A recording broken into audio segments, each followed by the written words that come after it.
we all have different viewpoints, but we don't understand is that everyone has these subjective definitions of an objective word. So by being able to pull out and understanding what our viewpoint is, that allows us to define our brand in a way that can scale, that can spread across an entire team.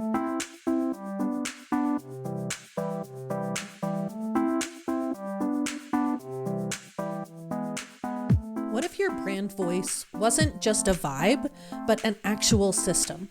A tool that could help your team move faster, make better decisions, and sound like you, even when you didn't touch the draft. Today, we're solving for calm. One KPI, one bottleneck, one business at a time. Imagine this. You're staring at a Google Doc from your VA, your marketing assistant, or maybe even a hired copywriter. It's a blog post or an email draft or a podcast outro, and it's fine, technically accurate, on brand-ish, but it's missing something. It's not you. So you rewrite it again. And in that moment, you confirm the story you've been telling yourself. No one else can sound like me. I'll just do it myself. As a founder or a consultant or an agency owner, your voice is often your brand. You've built trust with it, a vibe, a following. But that trust becomes a trap when your voice only lives inside your head, undocumented, undefined, and totally unscalable. And if you think you're the only one stuck in this loop, you're not. I was doing it too, even as the only person writing my content. Because here's the truth. Documenting your voice isn't just about delegation. It's about removing mental load. It's about creating repeatable decision-making tools. It's about building a system, not for someone else, but for you. A system for your voice helps you write faster, delegate with confidence, and lead more effectively. That's what I did. I brought in Justin Blackman, a brand voice expert, to help me create a voice guide that's now at the core of how I run my business. I even used it to help me write the script for this episode. As it turns out, building a voice system doesn't just make things sound better. It pulls two key levers from the Calmer framework, the ones that make things feel better too. First, the lever of efficiency. So you're creating reusable tools that cut down on decision fatigue and help everyone's work run smoother. Second, your management style. You're making your team more autonomous by giving them clarity instead of corrections.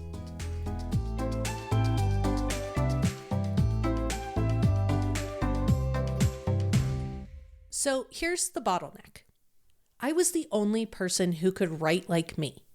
Not because I wanted to be, but because no one else could hit the tone, the rhythm, or the intention, at least not consistently. And it wasn't just slowing down my content. It was bleeding into other areas, emails, proposals, client communications. If I wasn't the one writing it, it just didn't sound right. And if it didn't sound right, it didn't ship. I've built a business that depends on my voice. But without a system for that voice, I can't delegate, and I can't scale, and I can't do all the things I want to be doing. And here's the twist. I don't even want to outsource my writing. Most of the time, I like writing, and I'm pretty good at it. But I needed a way to make it faster, more consistent, and less exhausting, especially during seasons where my capacity drops. And that's when I realized the problem wasn't output, it was clarity. I'd never taken the time to define what my voice actually was.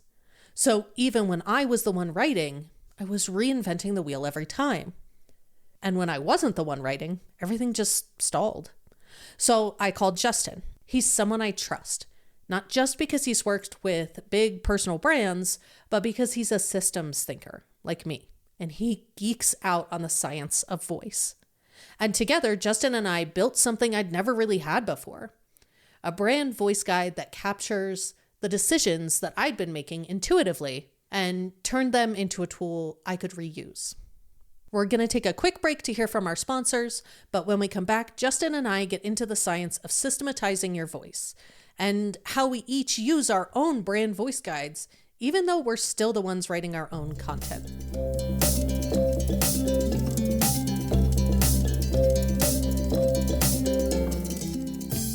Hey there. Are you looking for new ways to design and deliver your services in a calmer, more sustainable way?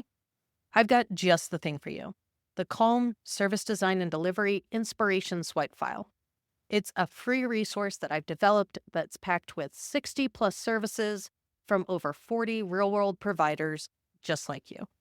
You can browse by service type, delivery method, scale, support level, whatever inspires you to rethink how you work. This swipe file is all about helping you create services that are not only profitable, but also aligned with a calmer business model. Head to beyondmargins.com/swipe or just click the link in the show notes to grab your free copy today. So, what problems do most people not realize are actually like voice problems or system problems? What problem do they think they have versus what problem do they actually have? A lot of people think that they actually have a copy problem, or they have trouble working with creatives, or they say that nobody can get my voice right because they feel like they have a strong brand voice. And the fact is, maybe they do. But there are a couple of challenges with this. One, if it's not documented, the voice in your head is never going to match exactly the voice in a writer's head. And they're going to think that they're getting you exactly. It's like the whole reading the label from inside the bottle thing. You can't hear the voice that is coming across in the reader's head because it's going to sound different in your head. So getting an outside perspective on how you are, they're going to be seeing things differently. So a lot of times they think that they have creatives who just can't get it right. Other times they're trying to do too much with their brand voice. And if you have a personal brand, this is very common, especially these days, where people are putting too much of themselves into the copy to the point where it becomes unscalable. Like, you're one person and then there's the brand. And even if it's your brand, the voices should be deliberately different. They should be similar, but there should be boundaries around the brand voice. Like, you talk about calmer KPIs and things like that, but we don't necessarily know all the details of what's happening in your life. You're showing up as a professional and an expert in your business, regardless of what's happening behind the screen. So sometimes they actually have a boundary problem, which is showing up as a voice problem.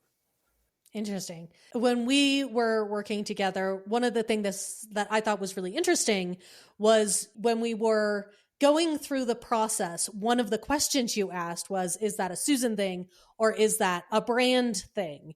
And I had never really thought about them being different because I have a personal brand. Yes, I have a brand, a company that I talk under sometimes, but for the most part, I'm talking as me, as a representative of the company. And it never really occurred to me that there are parts of me and my personality and how I naturally communicate one-on-one when we're talking versus how I communicate when I'm being a representative of my brand. We all have worries, we all have troubles, we all have problems. But 9 to 5 or whatever hours you work, we want you showing up as the expert in what you do. We're hiring you, we're paying you. We want confidence. We don't want to hear that you're being troubled by either a personal problem, a family problem, or maybe even a business problem. We want to hire people who are the best at what they do and can absolutely help us. And vulnerability, that's okay. Like, we're allowed to show like, hey, I can help you because I struggled with this too, but here's how I figured out. So you're positioning yourself as the expert. So I want the work done and I want to hire the most capable person for that. Yes, we should have connectivity through personalities and things like that. But there's a difference between the way that you show up at work and the way that you show up in life. And that's important. And I think the lines have been blurred or in some cases completely obliterated. And that's causing a lot of challenges that people are getting burnt out with their brands right now. Yeah, it's always challenging for me to figure out what should be me, what should be my company. And if my company is not named Susan Bowles, right, then how do I make that distinction between brand stuff, company stuff, and my stuff? Because I don't really show up publicly in any way that is not somehow related to my company. And they feel so intertwined sometimes. And it's such a difficult decision as to like what should be under what bucket. Yeah, I completely get that. There is a challenge. There's an issue to be solved with how you show up publicly versus privately. With social media, sometimes these lines are blurred. I mean, it used to be that our Instagram pictures were filled with pictures of our pets and our sister's goofy looking kid. And now it's just all business stuff. It's like your Instagram reel is now like 3 keys to close more sales. So like our brands have overtaken our lives. And rather than building businesses that are part of us, they built businesses that are all of us. And they've taken over our feeds. And some of us want that back. I desperately want it to be more human. It feels like no matter what social channel you go to, at the beginning, it feels fun and genuinely social. So, like LinkedIn 3 years ago, there was the channel of like very, very businessy stuff. But then there was also this very human piece that it felt like very, very early Facebook days, right? Where you're like DMing people, but you're DMing people and you're making friends in those DMs.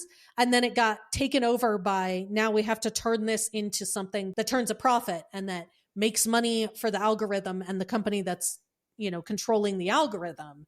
And when we turn it into something capitalistic, it sucks all the fun out of it. Yes. It used to be that we went to social media to avoid making decisions. And now we treat it as a place where people are going to make decisions. And it's just ads and it's just pitches and it's just not fun anymore. And we feel that we need to show up that way. And that's okay. Like sometimes you can show up as business you on certain platforms. On LinkedIn, it makes sense to show up as business you.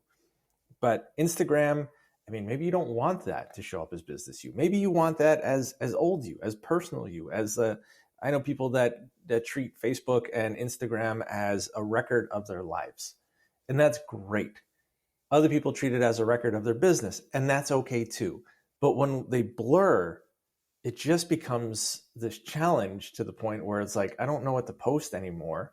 The way that we can define this a little bit clearer is if we were to make a Venn diagram of what's you versus your business, I mean, for some people, it's just a circle. Like it's the same. And that becomes exhausting because you have to show up on all the time.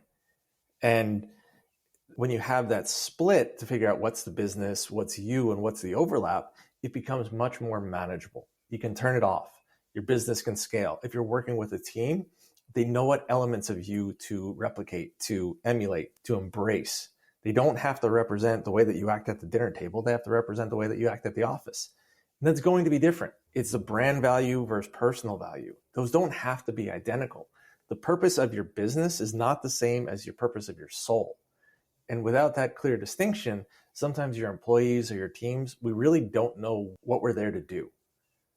I think that makes perfect sense and is a fantastic transition to basically using the systemic process that you created to systematize all of those pieces that we're talking about, to look at what parts are me and what parts are part of the brand's voice, and then can be explicitly defined and explicitly delineated how, in fact, this voice happens out in the world. And I'm a huge systems geek. So the fact that you have developed a system and kind of a science behind creating that package that can then be handed off to somebody to replicate your brand voice was super interesting to me. Yeah.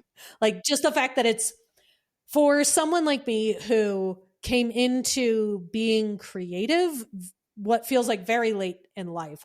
And it always felt very, I don't want to say mystical, but like very squishy. Yeah. When people are writing out in the world, I kind of assumed it just happened magically or that they had some innate skill that I did not have.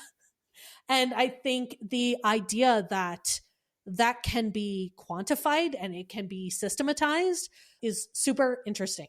So walk us through what a brand voice guide should have in it, and then maybe the process of how you think about creating a system around something that feels very squishy. Yeah. Yeah. So there's a lot of brand voice guides that you'll see. Some are created by creative agencies. Some people do themselves. Some people pay like way too much money for it. And then other people, sometimes they don't pay enough money for it. But there's this belief that you can create a brand voice guide that's 3 adjectives and an avatar. We're friendly, we're human, we're professional, and then like we act like your favorite neighbor or something like that. Honestly, that's garbage because they're open up to so much interpretation that they don't mean anything. It means that everyone can have an opinion and everyone is right. Like the term friendly, for instance. Almost every voice guide I've ever seen. Actually, let's go with human. That's an even better one because everyone's big on that with AI. We want our voice to sound human. I feel attacked because I'm pretty sure human and friendly were both on my right, list. But that's the problem. They're in everybody's list. Nobody wants to be like, I want to be the evil corporate overlord. Right. But even so, the evil corporate overlord, that's a human. There are 8.5 billion people in the world. Choose one. As far as friendly, think about how many friends you have. There's no way that they all sound the same. Friendly is a personality. It's not a voice. We actually need to define our voice way more deliberate than that. And what it comes down to is brand voice is 3 things. It's your vocabulary, your tone, and your cadence. Vocabulary is the level of words that you use. Do you say big or huge or gigantic or tremendous, gargantuan? Those are all different. They all mean the same thing, but it keeps getting more complex. So there's the level of vocabulary. The tones are the emotions in your writing. And that could be on a broad level, like, happy, sad. Like, so you've got calm. Calm is a big part of your business. Calm can mean balanced. It can mean tranquil. It can mean serene. Those are different versions of calm that can be defined differently. When we talk about happy, there's about 300 different definitions for happy. Everything from like optimistic to hopeful. Those are going to mean different things to different people. So we want to get really granular on the tones that we're defining. Like we want to truly understand what the tone is, not just happy, but what level of happy. And then the cadence is the rhythm of your writing. Is it short and choppy with a lot of periods, very few commas? Or do we write long, wordy bird sentences that tend to go on and on forever with tons of commas, maybe a semicolon, a couple of em dashes, and some ellipses that go on until you actually run out of breath before you get to the end of the sentence? That's the cadence. So your brand voice are those 3 elements.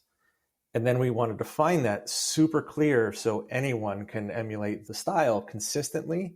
And we actually have a way of measuring to know if it's on brand or not. We can literally use math and calculators to calculate your brand voice, which is separate from your brand personality, which is broader identity. A lot of people are giving brand personalities and mistaking them for a voice. Say more about that. So like a brand personality, it's going to sound cocky, but my brand personality right now is unusually insightful. And what I mean is that I look for an unusual insight. That's something that just shows that I look deeper.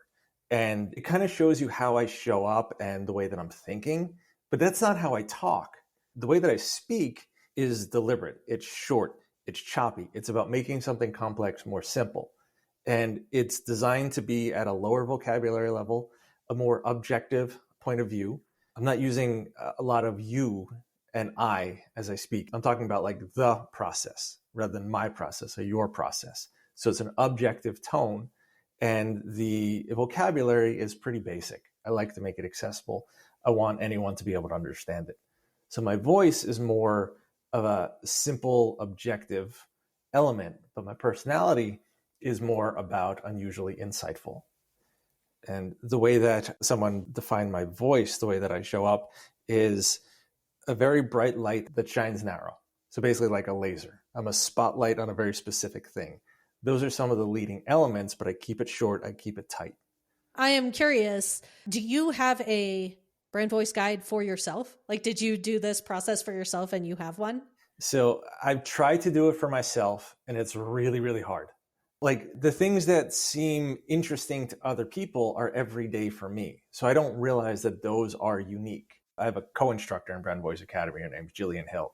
I had her run me through the process. My voice came out so much different than when I did it. And I was like, oh my God, this is it. Like now I know why I do this for people. I know the power of it. And because this stuff is so in depth, the process is the product. Like going through that, I'm able to figure out what my voice is. And I can actually just put the transcript through AI. And I have a template that I've created that will make the voice guide more accessible. And the plus side is because it's built with AI, it uses the terms that AI understands. So if I'm using AI to brainstorm or to come up with a couple of headlines or even repurpose some of my content, it comes out so much better than it ever did when I just said, make it more friendly. Yeah, I have definitely found that to be true in using my own, going back and forth with an AI tool, being able to brainstorm has been really interesting because my brand voice guide, like it's still Yeah. me, but there are elements of it now that I am leaning into more. The one I like, we decided it should be 77% Yep. nerdy. And like it's always been kind of nerdy, like, because I'm kind of nerdy. Like, this is the kind of stuff that I like doing is geeking out about different systems and nuances and like the little fine details. But the fact that you were able to mirror that back to me and say, hey, this is an element that you talked about, but is not actually as present in my writing and my content as I would like it to be, because I like it being nerdy.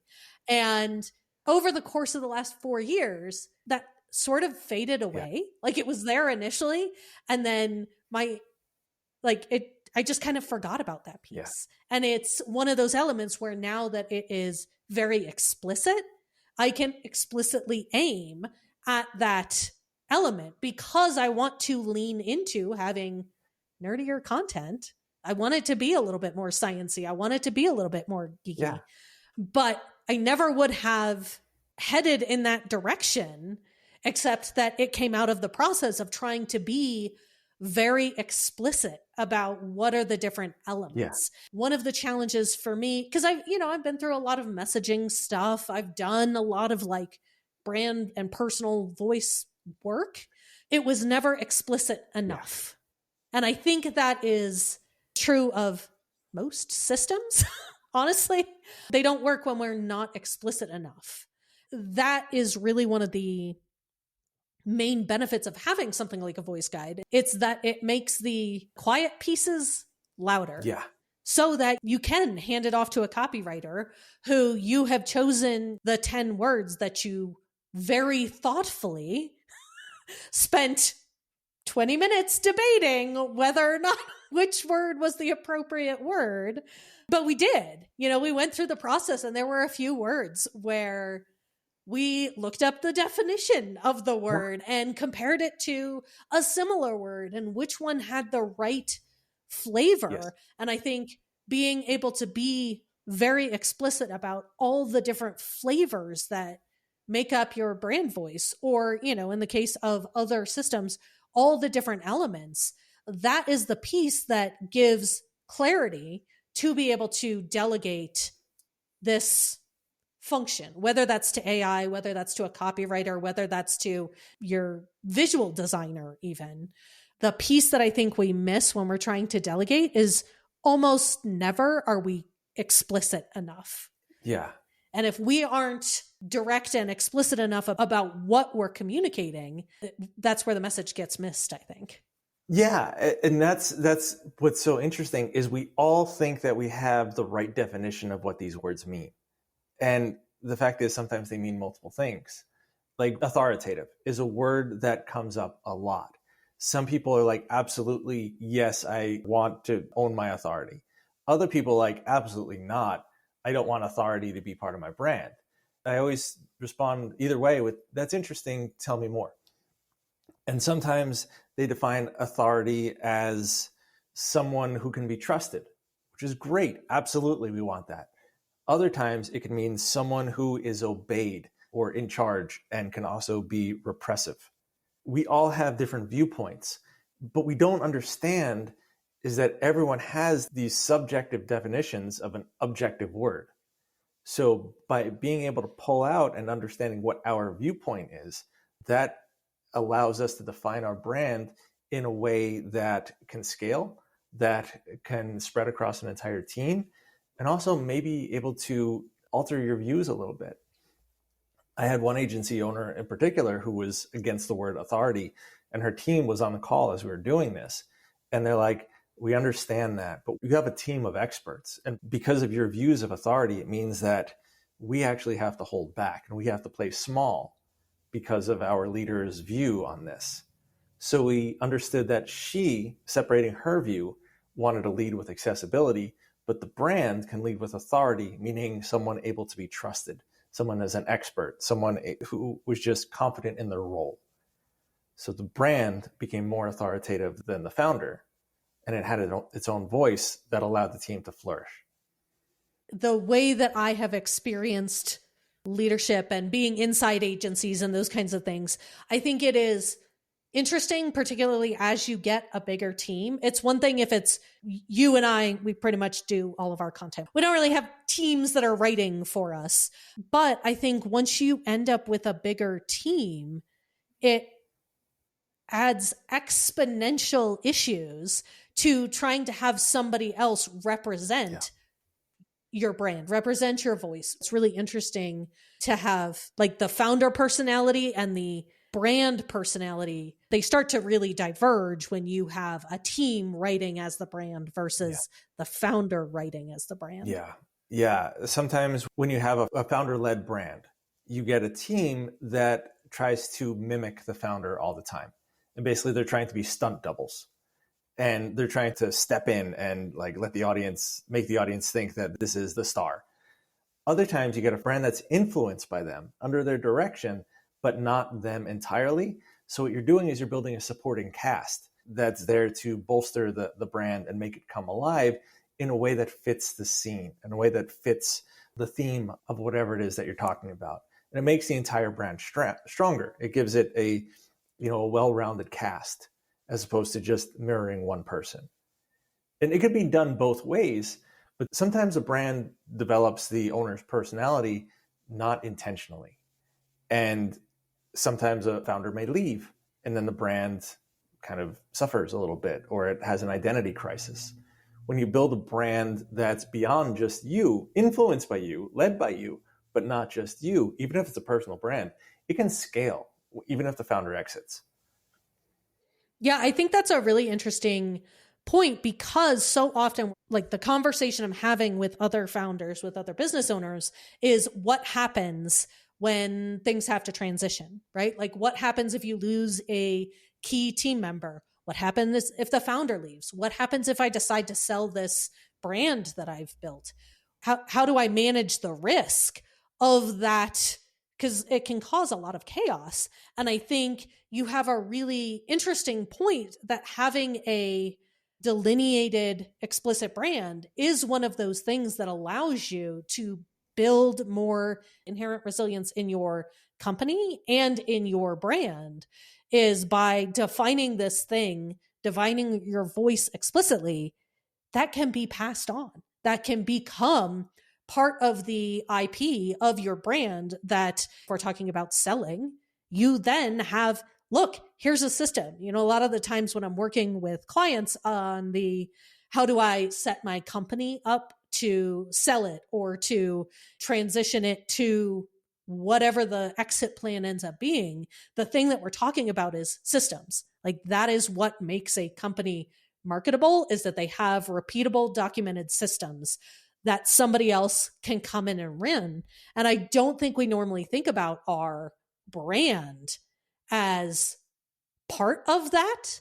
But in a lot of cases, especially if you're developing a brand that is separate from your personal brand, if you have a company name and the point of that is to transition that to a bigger entity or to be able to sell it at some point, almost never do I hear anybody talking about how the brand or the marketing or the personality can transition after the person that developed that brand is gone. So I think that's a really interesting point in terms of building longevity and sustainability into our companies. Yeah, authenticity is about the consistent expression of core values and communication principles. That doesn't just have to come from one person. That can be a team. That can be copywriters. That can even be AI. AI can still be authentic as long as it's representing you and your values and your viewpoint. That's what makes it sound on brand. That's the human that people are looking for. Interesting. I never really thought about that. Like where the debate now is, AI is inherently not human. It's inherently not authentic. But you're right. If your AI is doing a really good job and you have delegated your voice, you've trained it on you and your voice and your ideas and your rhythms and all of those things, using AI to, as long as it's, maintained by humans, it doesn't necessarily mean that it's inauthentic. It doesn't necessarily mean that it's not still your voice. Yeah, I was a copywriter. I still am a copywriter, but primarily I focus on voice guides. But as a copywriter, if you outsource your writing to me, a sales page, emails, messaging, and I write that for you and give it to you, is that still authentic? I think so.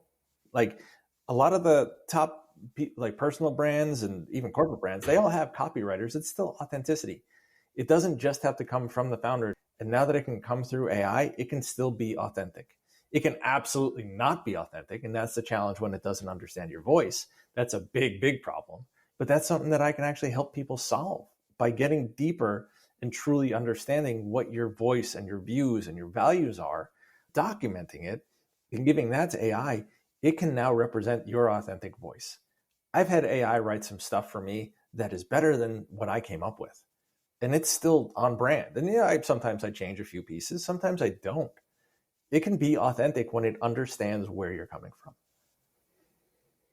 As we are learning how to effectively use AI, and I think part of that is really looking deeper at what we mean by authenticity, right? Because I think a lot of people, the reaction of, hey, I used AI on this thing is, oh, well, then it's not authentic. It's not real. Humans didn't put the effort into doing that. Part of the evolution of like what we end up using AI effectively for, it is interesting to really think more deeply about what we mean by authenticity. Because you're right, there's not a huge difference between spending a lot of time training an AI on your voice versus spending a lot of time training a copywriter on your voice. Yeah. Those aren't necessarily different processes. Like, I think that's going to be an interesting thing to see evolve in the world. Yeah. I mean, I still love the art of writing. I love the depth. I love going down the rabbit holes and figuring out why someone's approach is like this. It's not necessarily something that AI can do or is made to do. It's made to systematize things. As a person is going to put more thought into it, it's going to be a little bit more deliberate. But the fact is, AI is getting really, really good. And we're only really on like year 2 of ChatGPT being out, or Claude. They're getting better every day. I do still love writing by hand. I love the craft of it. I spend weeks building a voice guide. Not everybody needs that. A lot of solopreneurs don't need a 107-page voice guide, and that's the length of some of mine. Sometimes AI can do a really good job and get it done quickly and at a much lower lift. And so it just doesn't make sense not to use these tools. They can be a great resource.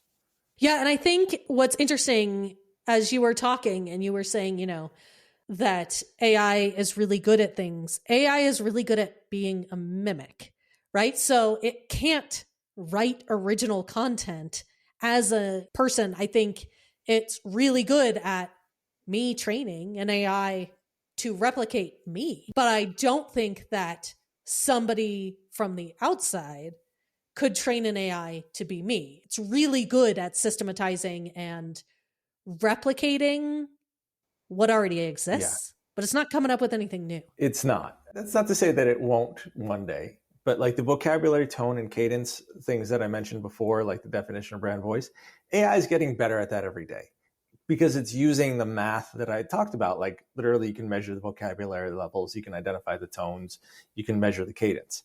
It's getting better at that. Last year, it sucked at it.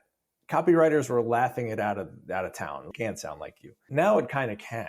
So the voice guides that I'm creating now, it's not just about the vocabulary, tone, and cadence. It's about the viewpoints and the perspective.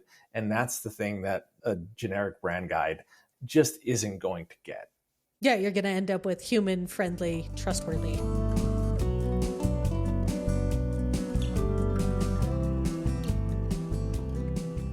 So what is one kind of small action that somebody listening to our conversation could take today to start building their own or developing, making their own voice a little bit more explicit or moving towards a little bit more systematized process there? I do offer services that can help you nail in exactly what the right 4 to 9 tones that truly define your voice are. But there are some ways to do some of this on your own. It's obviously not going to be as deep, but you can use tone wheels or emotion wheels and kind of define much clearer what tones are essential for your brand, what has to be there. And it's not just happy. Like for you, calm would be one of the elements that we want to go for. It's not, like a caffeinated kangaroo just jumping around all over the place, because that's happy too. So using a tone wheel or an emotion wheel to go from a broad emotion to a more specific one is probably one of the easiest first steps.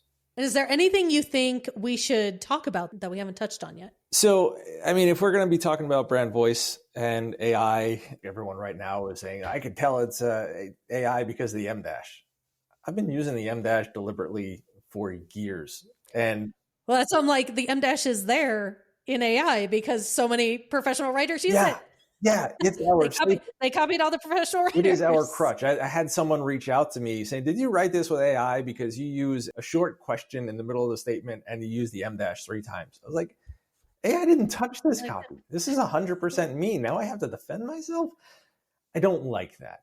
But it also does mean that AI is getting more consistent to the way that other people write. So the lines are already blurred. Trust is lost.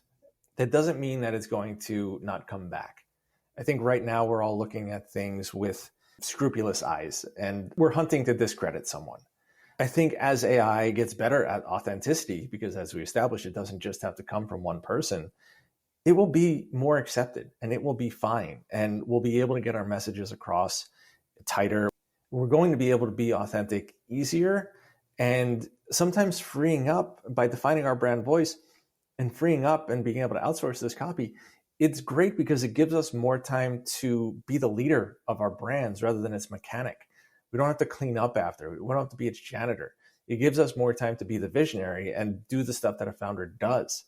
So I like that it's here.